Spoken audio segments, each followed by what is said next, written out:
تعلم على العلماء حتى تعرف الإسلام صحيحا. إن الحمد لله نحمده ونستعينه ونستغفره ونعوذ بالله من شرور أنفسنا ومن سيئات أعمالنا. من يهده الله فلا مضل له ومن يضلل فلا هادي له. وأشهد أن لا إله إلا الله وحده لا شريك له وأشهد أن محمدا عبده ورسوله صلى الله عليه وعلى آله وأصحابه ومن تبعهم بإحسان إلى يوم الدين. أما بعد فإن أصدق الحديث كلام الله وخير الهدي هدي محمد صلى الله عليه وسلم وشر الأمور محدثاتها وكل محدثة بدعة وكل بدعة ضلالة وكل ضلالة في النار. وبعد بإذن الله تعالى دواجدون këtë libër madhështor المحرر في الحديث të Ibn Abdul Hadi al-Hanbali rahimahullah. Dhe jemi te libri domethën Kitabul Jihad, libri I Jihadit, ku është hadithi 815, ku thot Ibn Abdul Hadi rahimahullah ibn Umar radiyallahu anhuma قال: بعث النبي صلى الله عليه وسلم سرية وأنا فيهم قبل النجد فغنموا إبلا كثيرة فكان سهمانهم 12 بعيرا أو 11 بعيرا ونفلوا بعيرا بعيرا متفق عليه. Transmeton sahabiu I nderuar Abdullah ibn Omeri radhiyallahu anhuma se pejgamberi sallallahu alaihi wasallam dërgoi një ekspedit ushtarake drejt Nejdit.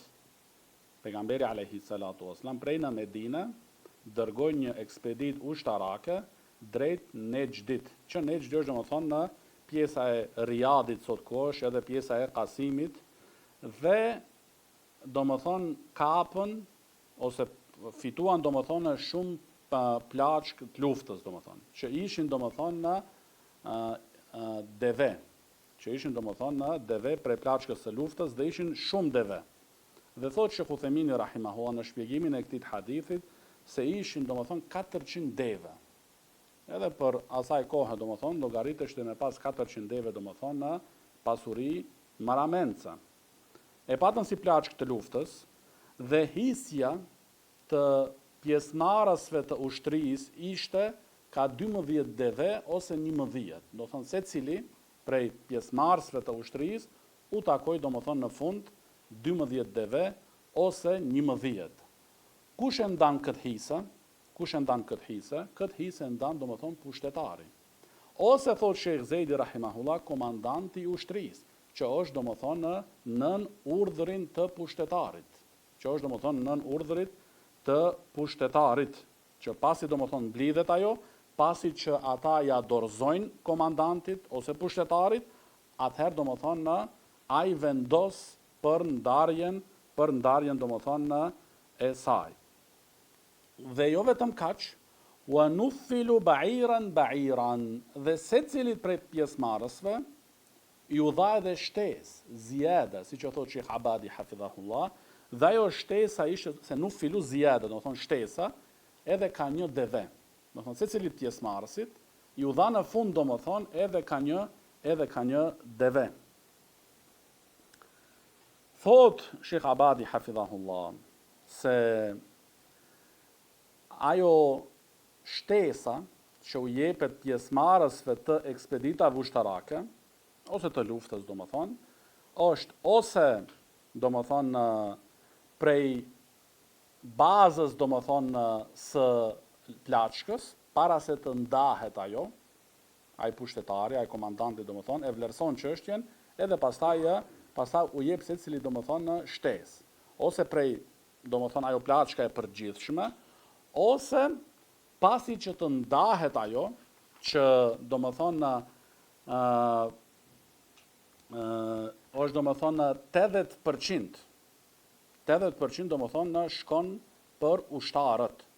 E 1/5 domethënë është për Allahun subhanahu wa taala, për pejgamberin sallallahu alaihi wasallam e kështu me radhë. Aty domethënë në këtë 1/5 vendos pushtetari domethënë ku e jep dhe si e përdor atë.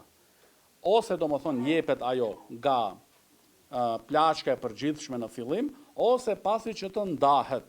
Këtu vendos pushtetari. Dhe një gjë e tillë është legjitime. Domethënë thot Sheikh Zejdi rahimahullah e tenfil, do më thonë, jepet nga pushtetari ose komandanti dhe ajo është do më thonë e liqme sepse këtë e ka vepru pejgamberi sallallahu alaihi wasallam.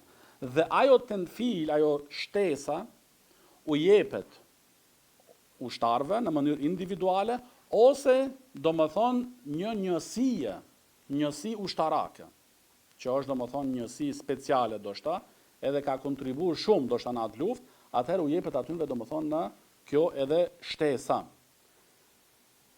Përmend këtu Sheikh Zejdi rahimahullah, se pejgamberi sallallahu alaihi wasallam vepronte edhe sipas situatës. Ka njëherë u jepte pjesëmarrësve të luftës nga fillim, do më thonë atë shtesën, kur e fitojshin plaçkën, që në fillim do më thonë, nga njëherë duke u kthy rrugës për në shtëpi.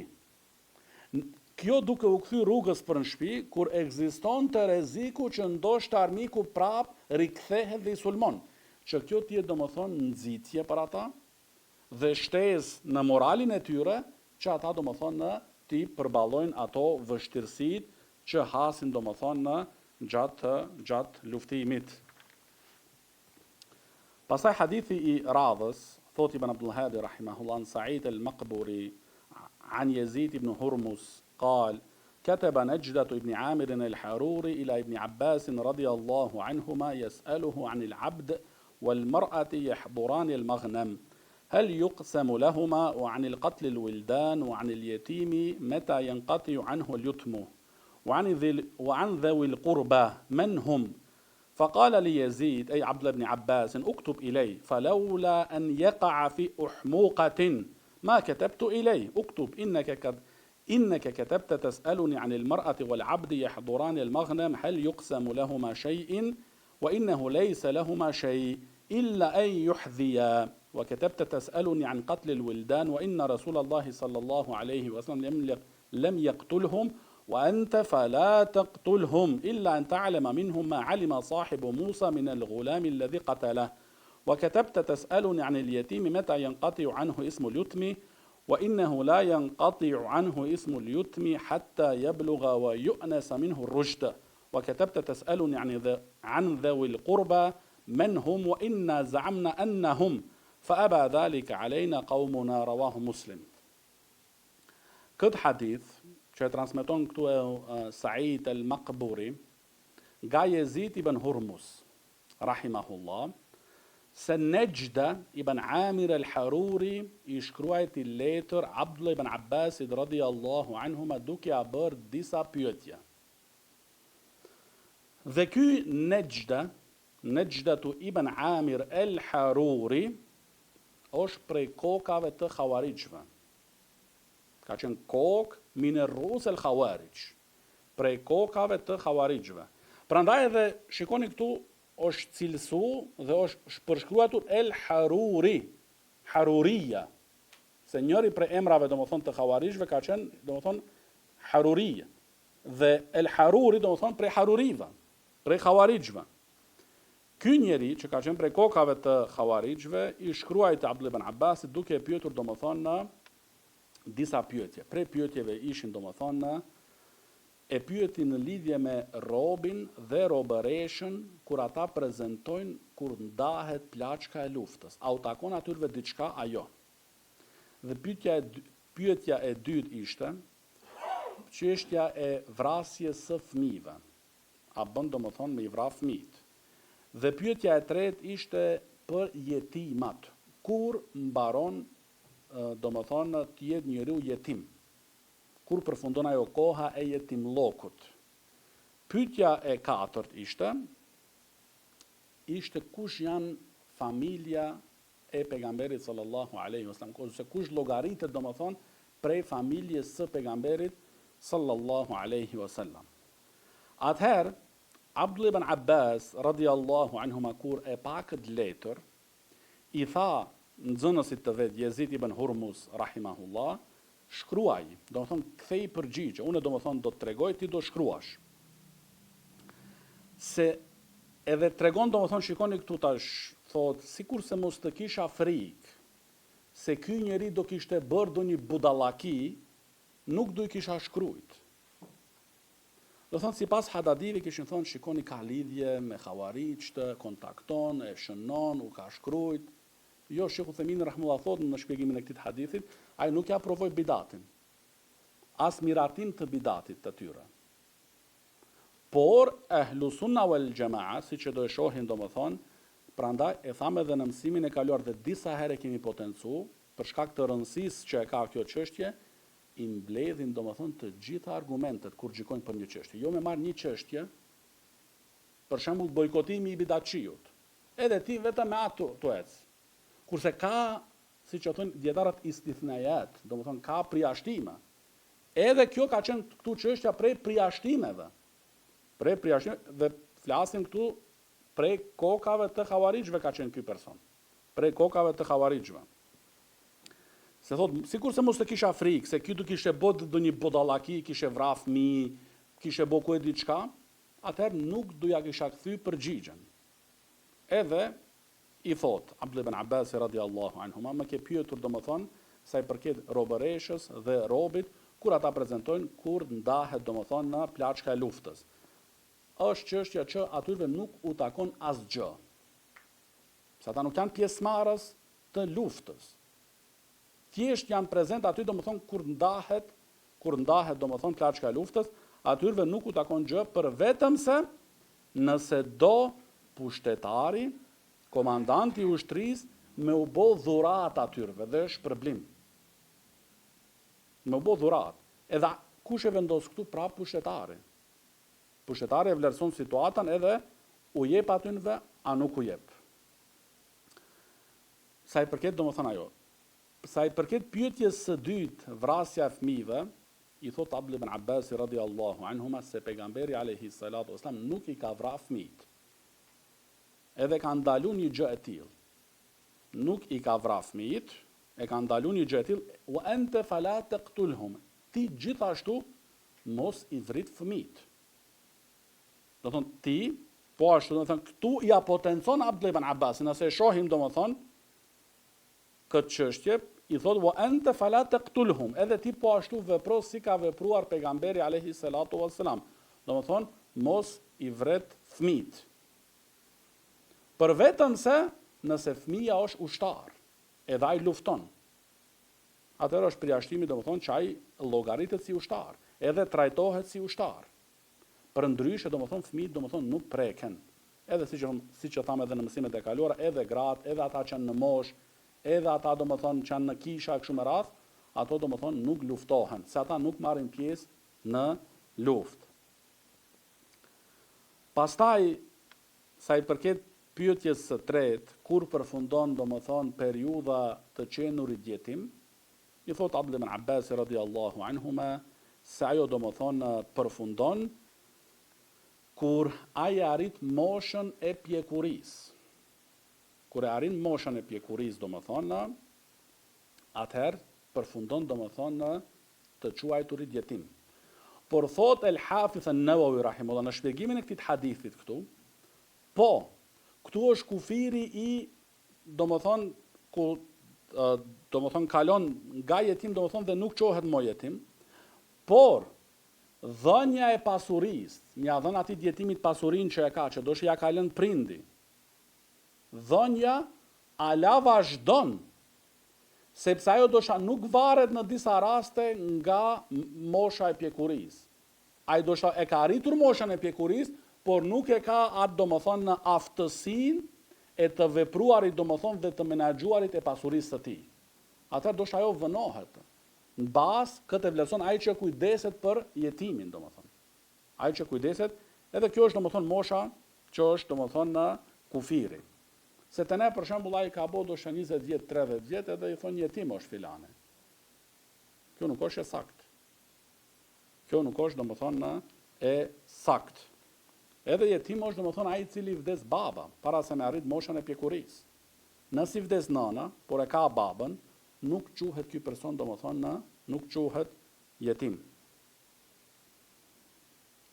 Edhe sa i përket familjes së afërt të pejgamberit alayhi salatu wassalam, thot Abdullah ibn Abbas radhiyallahu anhuma se ne themi se ne jemi prej familjes së pejgamberit alayhi salatu wassalam, ne I takojmë familjes së pejgamberit alayhi salatu wassalam, do thonë familja e Abbasit, edhe do shohim këtu do më thonë që është Ali Ja'far, Aliu radiallahu anhu me kështu me radhë, po një pjesë janë edhe fëmijët e Abbasit radiallahu anhu. Por thot Abdullah ibn Abbasi, fa aba dhalika alejna qaumuna, por populli ynë një gjë e tillë na mohon. Megjithse fakti ata na mohon një gjë e tillë dhe nuk na pranojnë, se jemi ajo nga familja afërt të pejgamberit alayhi salatu wasallam, por kjo është domethënë në fakti dhe realiteti. Thot Sheikh Zejdi rahimahullah se kjo fetfa që ka dal nga deti I këtij ummetit, deti I dijes, Abdullah ibn Abbas radiallahu anhuma, përmban disa çështje. Çështja e parë është, thot Sheikh Zejdi rahimahullah, se njeriu e ka për detyrë me dhënë përgjigje për çështje që ai pyetet rreth dijes, edhe në qoftë se pyetësi është prej njerëzve të pabesimit, prej ehlil kufër, ose min ehlil bid'a.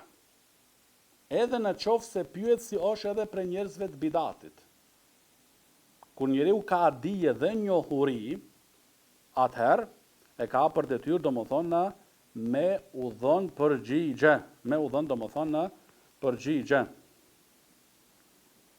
Se Allahu subhanahu wa ta'ala thot, wa idh akhadha Allahu mithaqa alladhina utul kitaba la tubayyinunnahu lin-nasi wa la taktumuna.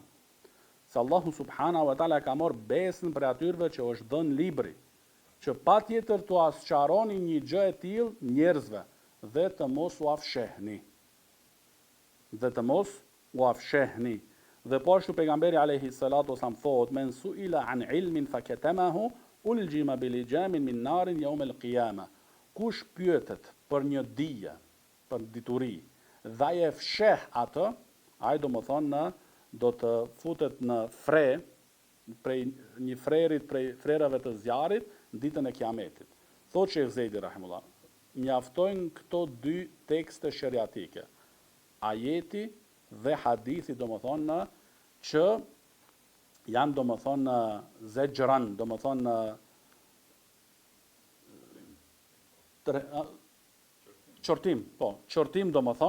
qortim, por ata njerëz që e fshehin dijen.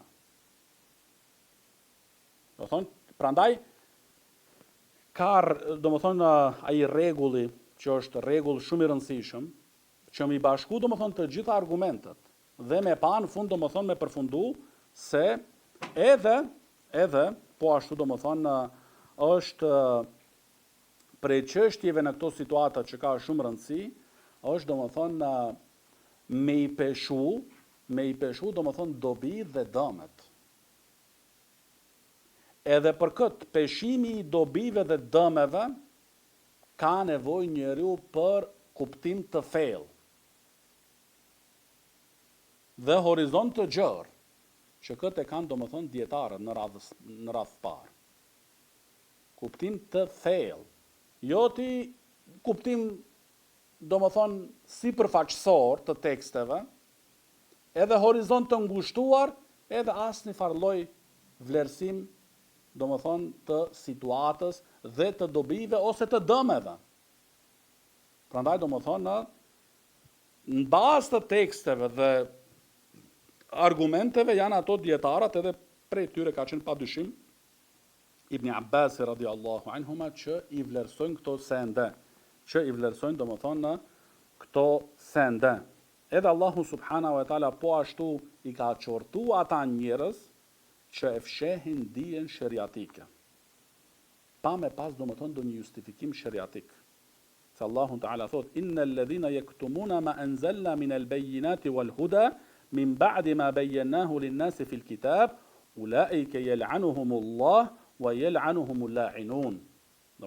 Ata që fshehin atë, ose që fshehin ato argumentet të qarta që kemi zbritur ne, dhe udhëzimin, pasi që a kemi bërë të qartë njerëzve në librin, ata fshehësit e dijes, I mallkon Allahu subhanahu wa ta'ala dhe i mallkojnë mallkuesit. Dhe përmend këtu Sheikh Zejdi rahimahullah fjalën e Ebu Hurajras radhiyallahu anhu ku thotë se sikur mos të ishte ky ajet ma haddathtu shay'an abadan. Mos ishte ky ajet dhe këta çortime dhe këta domethënë përkujtime për besimtarët në lidhje me dijen e kështu me radh, nuk do kisha transmetuar asnjëherë ndonjë hadith. Por ka pas frikë Abu Huraira radhiyallahu anhu mos hyn domethënë nën këtij kërcënimit të ashpër. Që është domethënë fshehja domethënë e dijes. Sa i përket çështjes, thotë Sheikh Zejdi rahimullah, çështja e dytë domethënë kur ata robërit prezantojnë kur ndahet domethënë në plaçka e luftës, atyve nuk u takon asgjë, por është domethënë pushtetari i cili vendos që me u dhënë diçka që i plotson nevojat e tyre. Dhe kështu domethënë zemrat ose shpirtrat e tyre të qetësohen. Se kur shohin ndoshta atë pasuri të madhe, edhe u mbet diçka në zemër. Që ajo të hiqet dhe të largohet, është domethënë në pushtetari që vlerëson situatën dhe u jep domethënë në bazë të nevojës që e kanë ata. Çështja e tretë, thotë Sheikh Zejdi rahimahullah, që përmban kjo fetfaja e Ibn Abbasit radhiyallahu anhuma, është ajo domethënë që ndalohet vrasja e fëmijëve, edhe në qoftë se janë ato fëmijë prej qafirave. Është domethënë e ndaluar, për vetëm se nëse janë ata domethënë ushtar dhe luftojnë. Edhe çështja e katërt domethënë është çështja e kur përfundon domethënë periudhat e të qenurit jetim, qoftë ai mashkull ose femër, që është mosha domethënë e pjekurisë. Mosha domethënë e pjekurisë. Edhe sa i përket dhawil qurba, ajo familja e afërt të pejgamberit alayhi salatu wasalam, thotë Sheikh Zejdi rahimahullah, hum al Ali wa al Ja'far wa al Abbas wa al Aqil. Do thonë ato janë të afërmit e pejgamberit sallallahu alaihi wasallam. حديث رادس عن أنس بن مالك رضي الله عنه عن النبي صلى الله عليه وسلم قال لا غدوة في سبيل الله أو روحة خير من الدنيا وما فيها. Këtë hadith që transmeton Enesi radhiyallahu anhu, ku thot pejgamberi sallallahu alaihi wasallam, një dalje në mëngjes në rrugën e Allahut ose një dalje në mbrëmje është më e mirë se dunjaja dhe çka gjendet në të. Do thonë edhe shikoni këto tash vlerat e daljes në rrugën e Allahut subhanahu wa taala, i përmend domethënë Ibn Abdul Hadi rahimullah ka fundi i këtij librit, që njerëz ti ke nevojë domethënë me pas njohuri, me i ditë rregullat, me i ditë kushtet. E pastaj vijnë ato domethënë në ku përmendet vlera e daljes në rrugën e Allahut subhanahu wa taala, që është domethënë është përmban domethënë në shpërblime të mëdha, që njeriu domethënë të jetë dhe të luftojnë në rrugën e Allahut subhanahu wa taala, por ajo luftimi bëhet domethënë sipas rregullave domethënë sheriatike, me pushtetar legjitim, siç e pam domethënë në hadithin që kaloi të Abdullah ibn Omerit radhiyallahu anhuma, se na dërgoi pejgamberi alayhi salatu wasalam, Thonë jo vetë dolëm, kishim emocione, kishim eufori, hajde me dal domethënë. Jo, na dërgoi pushtetari legjitim të muslimanëve asaj kohe, i cili ka qenë pejgamberi sallallahu alaihi wasallam. Edhe ai pastaj e ndan domethënë në plaçkën e luftës. Jo mes vetë të kapen aty, edhe pastaj në vend kthehen si fitimtar, kthehen domethënë njëri tjetrin e kanë shkatruar. Këta pa rregullsi nuk i pranon Islami. Këta çmenduri nuk i toleron Islami. Kjo është fe domethënë që ka rregulla dhe baza. Prandaj edhe me qenë fi sabilillah, me qenë la ghadwatun fi sabilillah au rauhatun khairun min ad-dunya wa ma fiha. Me qenë fi sabilillah, me qenë me ikhlas të plot, me përkushtim të plot.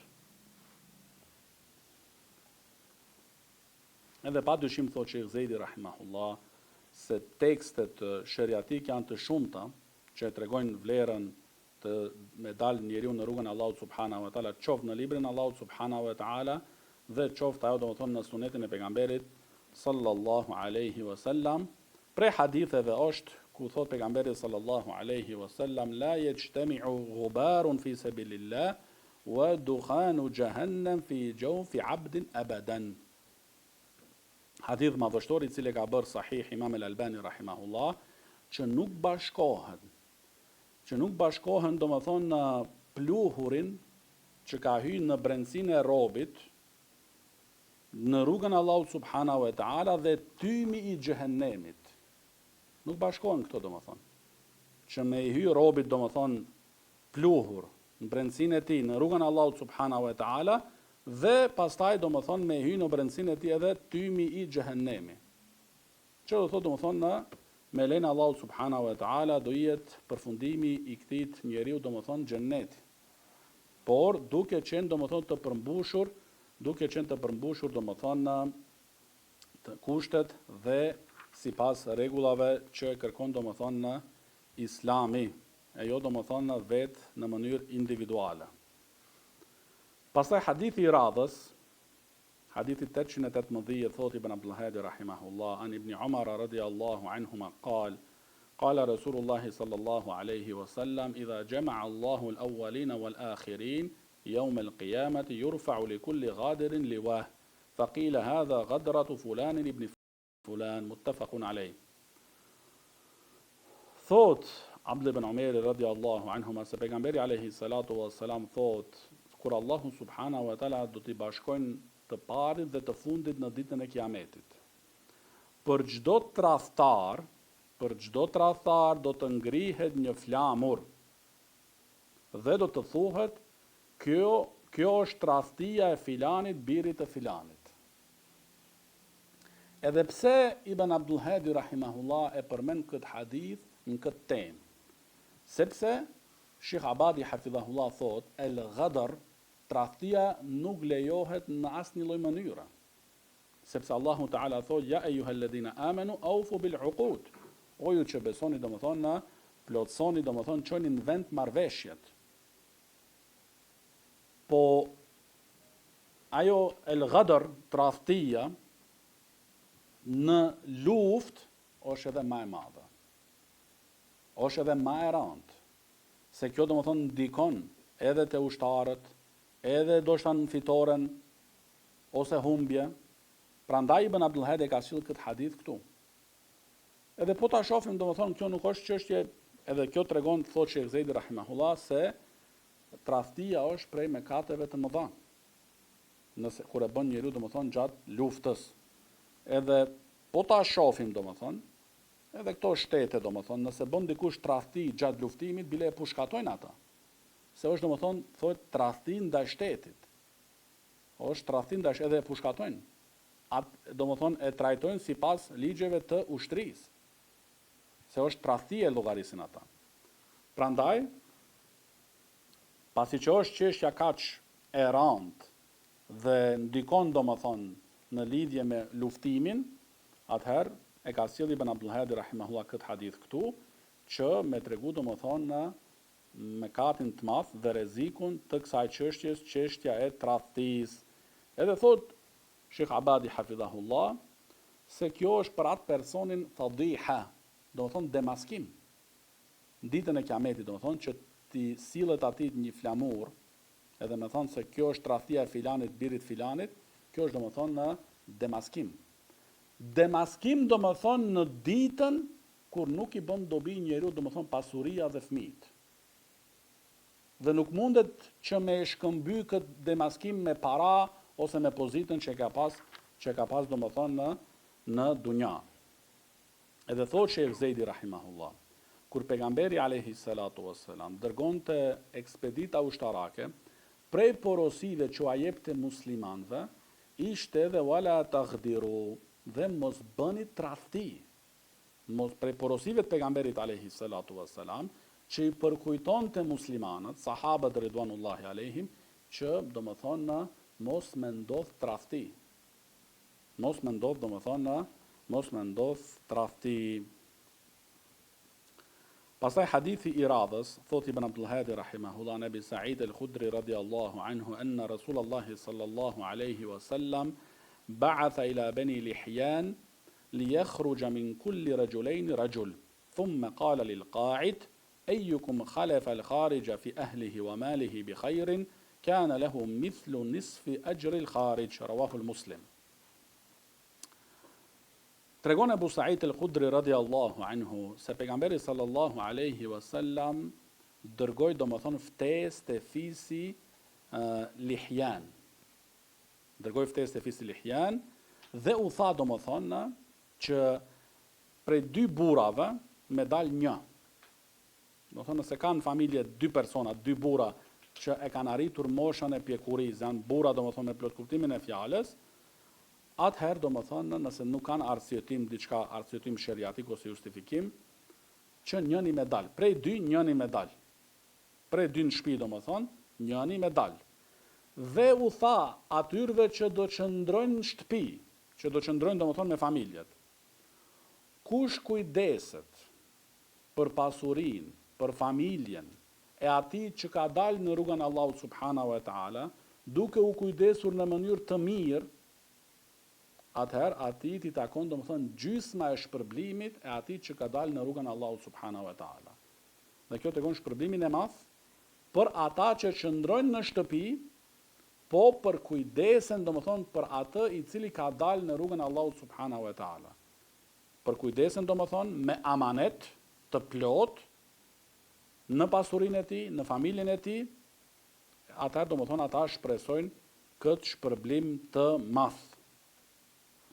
Thotë Sheikh Zejdi rahimahullah, ky hadith tregon se pushtetari, imami, khalifja, mbreti, kryetari, është ai i cili e bën këtë ftesë për mobilizim.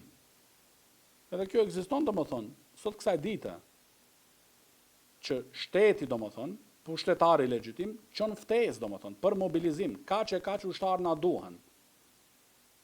Edhe nëse nuk përgjigjen ato të ftuarit, marrin masa domethën dënimit ata.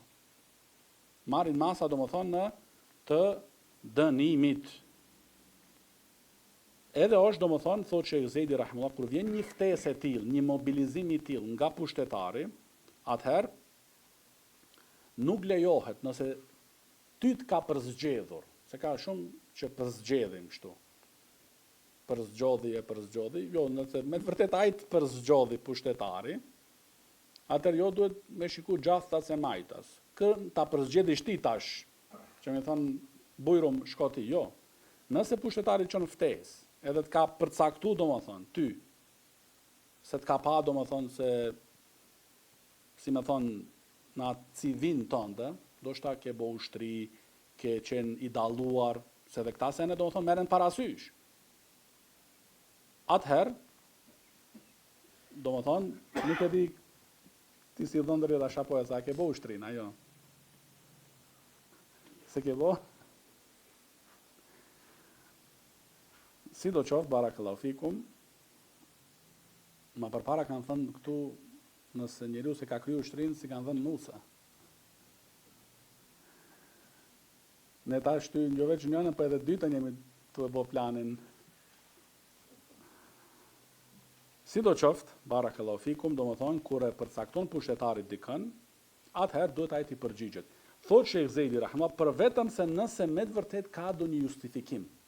Është i smur, e ka thyj këmbën, dorën, do një smundje kështu me radhë, atëherë e paraqit, edhe është, do të thonë, çështje e lehtë, do të thonë, kur njeriu është i sinqert që me të vërtet e tregon rastin që e ka. Edhe kjo çështje, do të thonë, kërkon prapë këtu ihlas dhe sinqeritet. Se nuk është çështja, do të thonë, që ti mundesh me shku te mjeku, me marr doni vërtetim, edhe me thonë unë e pata këtë, jo. Ti ke punë me Allahun subhanahu wa taala.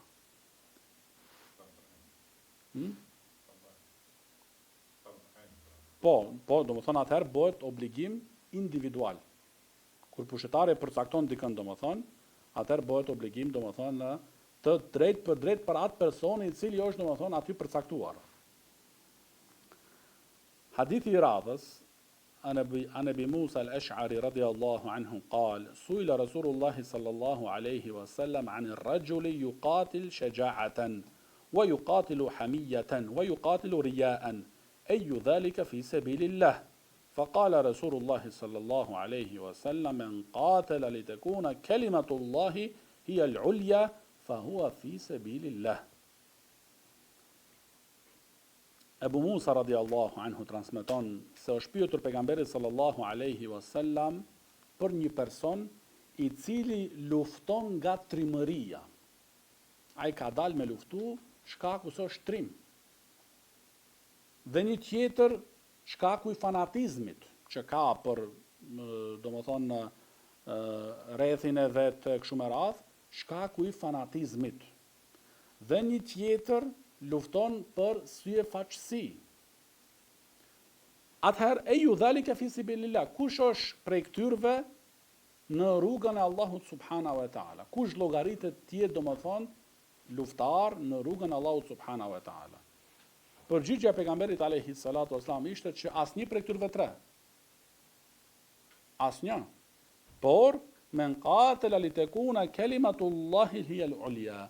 Kush lufton, kush e ka domethënë synimin, të qëllimin, niyetin që fjala e Allahut subhanahu wa taala të jetë më e lartë.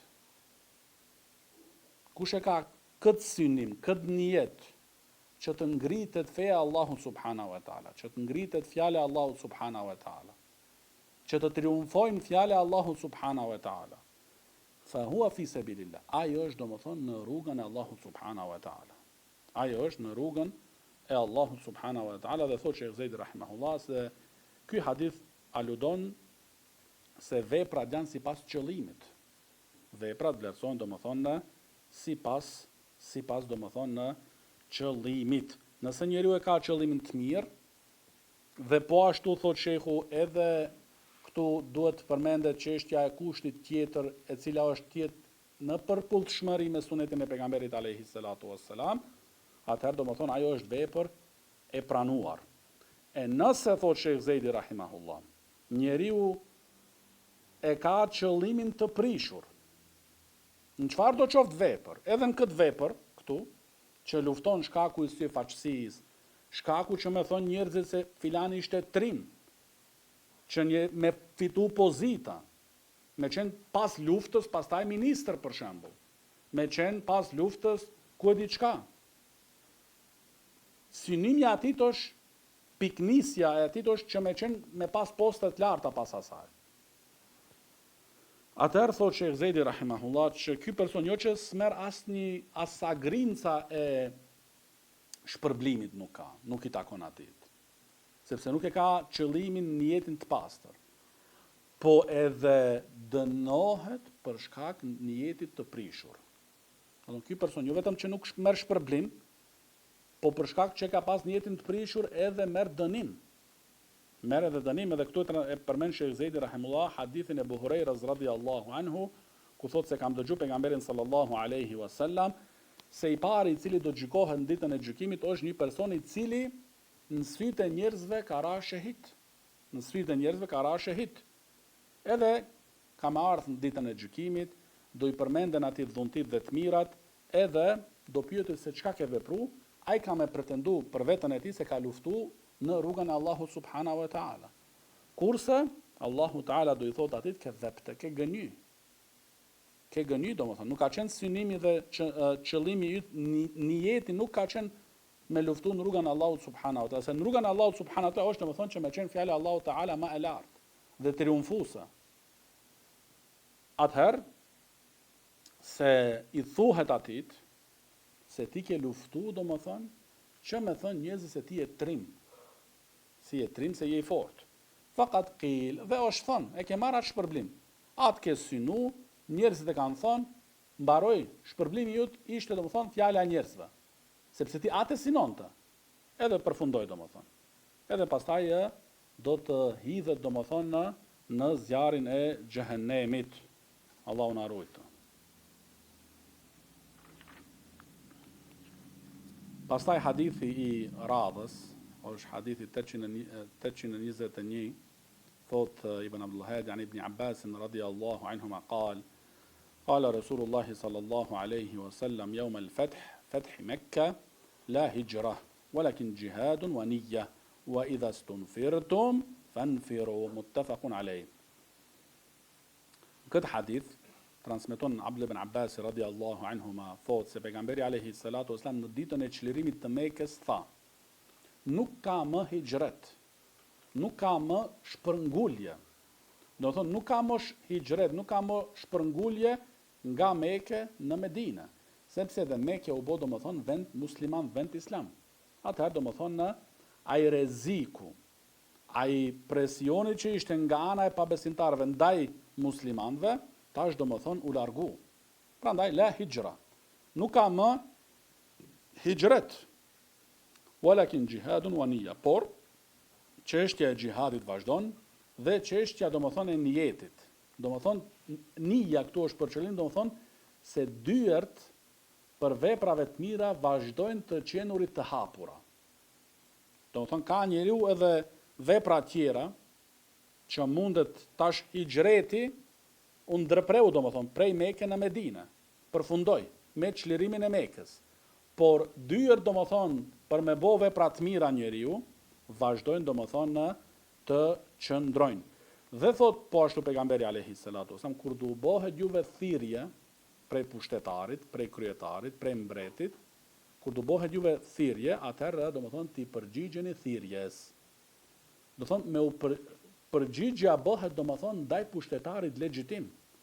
Jo dikush të bën në internet thirrje, hajde në Siri, hajde në Irak, hajde në Afganistan dhe ti shkon atje. Jo, kjo nuk lejohet. Një gjë e tillë është ndaluar, pushtetari legjitim, që ti je domethënë musliman, që ti je domethënë nën domethënë pushtetin e atit, që ti atë ke pushtetar legjitim. Nëse ai të bën thirrje, e ke për detyrë të përgjigjesh. E jo domethënë thirrje në internet, edhe ku e di ku domethënë nga njerëz që ti as nuk i njehish. Kjo është shkatrim dhe rëmuj dhe degenerim. Edhe e keni pa vetë domethënë se sa të ri janë mashtru për atyre thirrësve për këto sende dhe ua kanë shkatru dunjan edhe Allahu alem edhe ahiretin. Janë mashtru, kanë shku atje, kanë përfunduar me gjithë familjen në ato therat. Që ata ua kanë përshkruajtur atyre domethënë se këtu është domethënë po lulzon puna. Edhe u kanë çu foto të manipuluara, foto që nuk kanë punë me realitetin, edhe kanë përfunduar domethënë në ato therat ku janë sot domethënë dhe nuk munden domethënë me dal.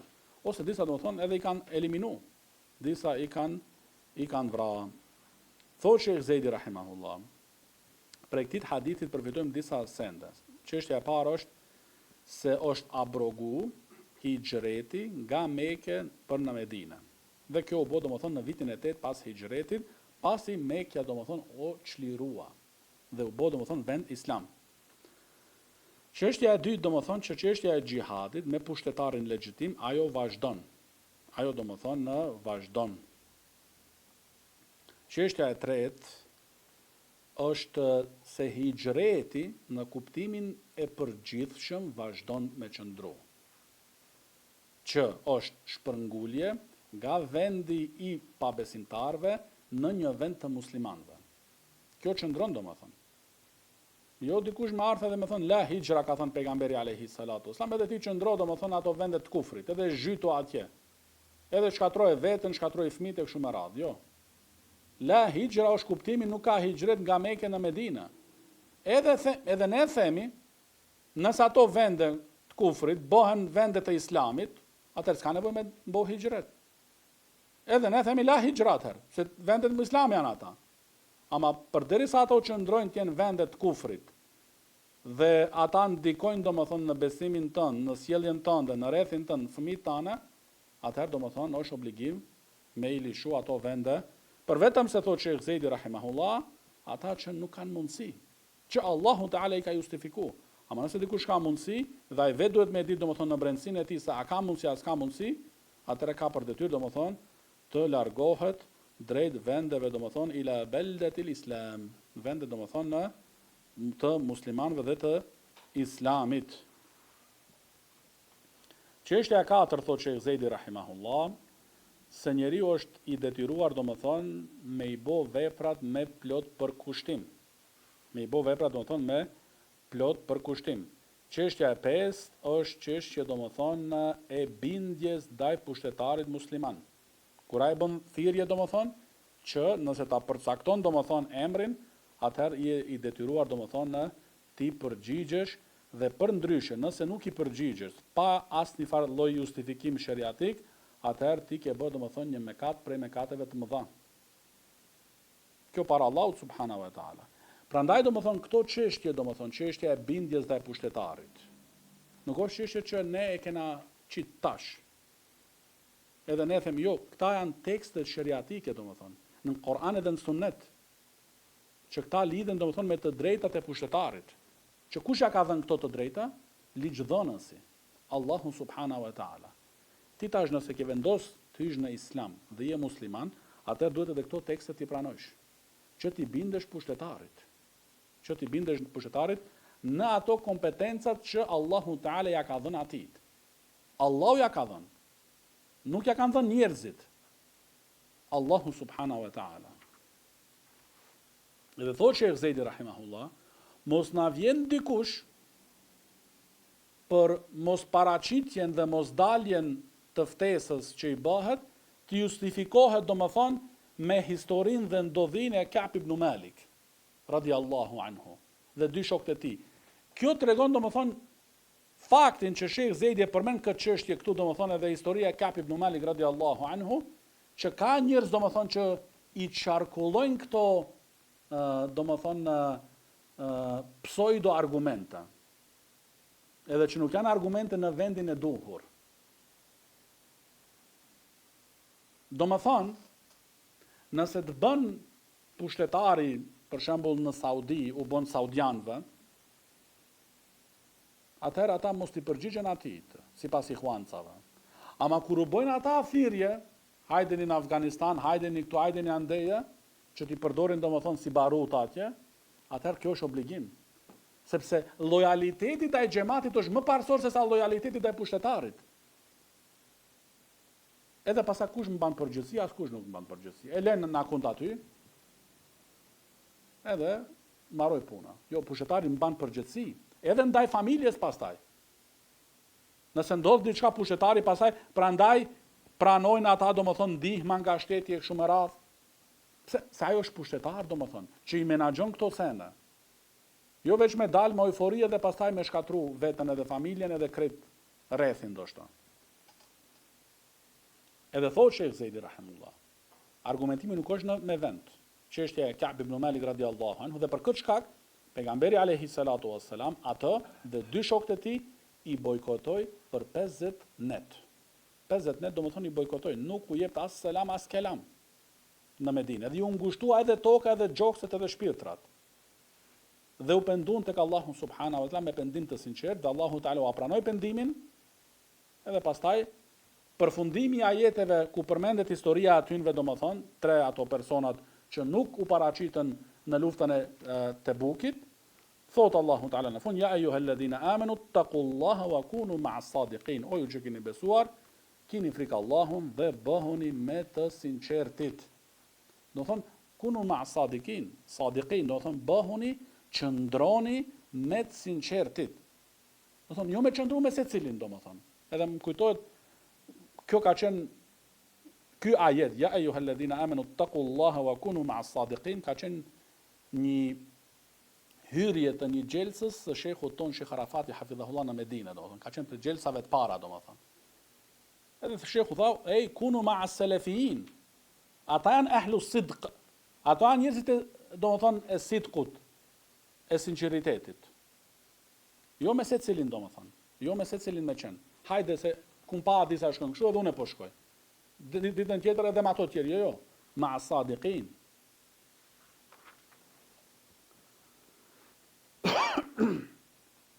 Pastaj hadithi i radhës, عن عبد الله بن سعد رضي الله عنه رجل من بني مالك ابن حسل أنه قدم على النبي صلى الله عليه وسلم في ناس من أصحابه فقالوا له احفظ رحالنا ثم تدخل وكان أصغر القوم فقضى لهم حاجتهم ثم قالوا له ادخل فدخل فقال حاجتك قال حاجتي تحدثني أنقضت الحجرة فقال النبي صلى الله عليه وسلم حاجتك خير من حوائجهم لا تنقطع الحجر ما قتل العدو. Sahabiu i nderuar Abdullah ibn Sa'di radiallahu anhu, që ishte kafisi Beni Malik ibn Hasal, erdhi në Medinë te pejgamberi alayhi salatu wasallam bashkë me disa me shokëve të tij. Erdhi në Medinë bashkë me disa shokë të tij në Medinë te pejgamberi alayhi salatu wasallam. Kur arritën në Medinë, i than ato shokët e tij, i than, kujdesu për kafshët tona. Kujdesu për kafshët tona. Kafshët të udhëtimit, do thonë, devet, kuaj, çfarë kishin, do më thonë, kujdesu për ta. Pastaj, pasi ne të dalim nga pejgamberi alayhi salatu wassalam, ti do hysh ta takosh. Edhe kjo tregoni mençuri, do më thonë. Jo me shku aty me bo dëm edhe me i hub kafshët edhe me hub edhe pastaj së në kthehen do shën shpi. Ihfadh rihalana, kujdesu do më thonë për kafshët tona. Thumma tadkhul, pastaj do hysh edhe ti. Wa kana asghar al-qawm, dhe ishte më i vogli në mesin e tyre. Më i vogli në moshë, tash ty të konvenon kjo, për herë do shta më i madhi. Edhe atëherë i përfundun ato nevojat e tyre, pyetjet e tyre, çka kishin te pejgamberi alayhi salatu wassalam. Edhe kur dolën, i than atit, Abdullah ibn Sa'di radiallahu anhu, i than do më thonë, udkhul, tash do më thonë, tani hy edhe ti. Edhe du të me mendu pak, me imagjinu situatën, subhanallah, si ka ndodhë këto ndodhi në kohën e pejgamberit alayhi salatu wassalam dhe sahabët, dhe çfarë harmoni vllazërore kanë pas mesin e tyre. Atëherë i erdhi radha edhe ti, edhe hyri te pejgamberi alayhi salatu wasallam, dhe pejgamberi alayhi salatu wasallam i tha hajatuk, çfarë nevojë ke ti? Çfarë nevojë ke ti? Atëherë Abdullah radiallahu anhu i tha, nevoja ime është, ose pyetja ime është, a ka marrë fund hijreti, a ka përfundu hijreti, a është ndërprer hijreti shpërngulja? Atëherë i tha pejgamberi alayhi salatu wasallam, nevoja yte është më e mirë, ose pyetja yte është më e mirë se atë që kërkuan ato tjerë që hynë para teje. Hajatuka khairun min hawaijihim. Nevoja yte, pyetja yte është më e mirë se sa pyetjet, kërkesat që i bën ata që ishin para teje këtu. Edhe i tha pejgamberi alayhi salatu wassalam se hijreti do më thonë nuk përfundon, nuk ndërpritet përderisa luftohet do më thonë në armiku, përderisa ka luft do më thonë me armikun. Thot Sheikh Zejdi rahimahullah, se ky hadith, yarhamakallah, aludon do më thonë, aludon se është e lidhshme që njeriu me ndërmarr udhtim që me mësu fenë Allahu subhanahu wa taala. Ky hadith tregon do më thonë në lidhshmërinë e udhëtimit për me kërku dije. Se ato udhtuan do më thonë, udhtuan te pejgamberi alayhi salatu wasallam që me taku dhe i bën pyetje fetare për fenë. Çështja e dytë, thot Sheikh Zejdi rahimahullah, ky hadith aludon se njeriu do më thonë gjatë udhëtimit është prej edukatës së udhëtimit që njeriu do më thonë vetë vullnetarisht të shërbejnë të tjerëve. Do më thonë, sidomos thotë Sheikh Zejdi rahimahullah, kur udhëtimi është udhëtim për ta'a, për do më thonë të mirë, për hajr, për do më thonë bindje ndaj Allahu subhanahu wa taala. Atëherë, si ndodhi këtu me Abdullah Sa'di radiallahu anhu, që u shërbej shokëve të tij, duke u kujdesur për kafshët e tyre. Jo me thonë, do më thonë, jo pe unë nuk kujdesem, tjetëri thotë edhe unë nuk kujdesem, edhe tjetëri pastaj në vend, do më thonë, me u kthy, duke përfitu dije, dituri, kthehen, do më thonë, të acaruar mes vete. Do më thonë, është prej edukatës së udhëtimit, që vullnetarisht tu shërbejnë dhe të ndihmojnë të tjerit. Çështja e tretë që përfitohet prej këtij hadithi, thotë Sheikh Zejdi rahimahullah, se ky hadith është argument se lejohet ta lavdrojsh një musliman në prezencën e tij. Se ne e dim hadithin që nuk bën, si ja thënë qafën, ja thënë shpinën. Po këtu e shohim domethënë se bën. Thotë Sheikh Zejdi rahimahullah, bën domethënë që me I bë thana ala jawazi thana fi wajhi al-muslim. Do të thonë ftyrë në prezencën e tij ta lavdrosh. Lejohet për me kusht, thotë Sheikh Zejdi rahimahullah, nëse nuk ka domethënë diçka që bëhet shkak për sprov, për fitnë për atë personin I lavdruarin. Nëse kjo pjesa domethënë sigurohet, I e sigurt nga aspekti domethënë që mos bëhet fitnë për personin në fjalë, atëherë bën domethënë ta përmendish për meritat e tij dhe lëvdata edhe në qoftë se personi është prezant. Sepse pejgamberi alayhi salatu wasallam I thotë: "Hajatuka khairun min hawaijihim." Do të thonë kërkesa yte është më e mirë, më me vend se sa domethënë kërkesat e atyre që ishin para teje këtu. Dhe kjo është një lloj lëvdat. Duke a thënë pejgamberi alayhi salatu wasallam atij domethënë në fytyrë. Edhe çështja e hijretit, thotë Sheikh Zejdi rahimahullah, po ashtu domethënë që hijreti vazhdon hijreti prej vendeve të kufrit drejt vendeve islame në çdo kohë dhe në çdo vend. Vetëm se për atyre që ka ardhur justifikim në librin Allahu subhanahu wa taala. Dhe hadithi I fundit për sonte është hadithi Ebu Musa al-Ash'ari radiallahu anhu ku thot: qala Rasulullah sallallahu alaihi wasallam fukku al-ani ay al-asir wa at'imu al-ja'i wa 'udu al-marid, rawahu al-Bukhari. Këtu transmeton Ebu Musa radiallahu anhu thot se pejgamberi alayhi salatu wasallam ka thënë: lirojeni të robosurin, ata që janë të robruar, do thonë në duart e pabesimtarëve, me I liru, ushqeni të uriturin dhe vizitojeni të smurin. Do thonë të smurin. Do më thonë, ky hadith përmban 3 çështje, 3 vepra, thotë Sheikh Zejdi rahimullah, me të cilat njeriu mund t'i afrohet Allahu subhanahu wa taala. Vepra e parë është do më thonë që njeriu do më thonë të mundohet me I liru do më thonë muslimanët që janë pengje në duart e pabesimtarëve.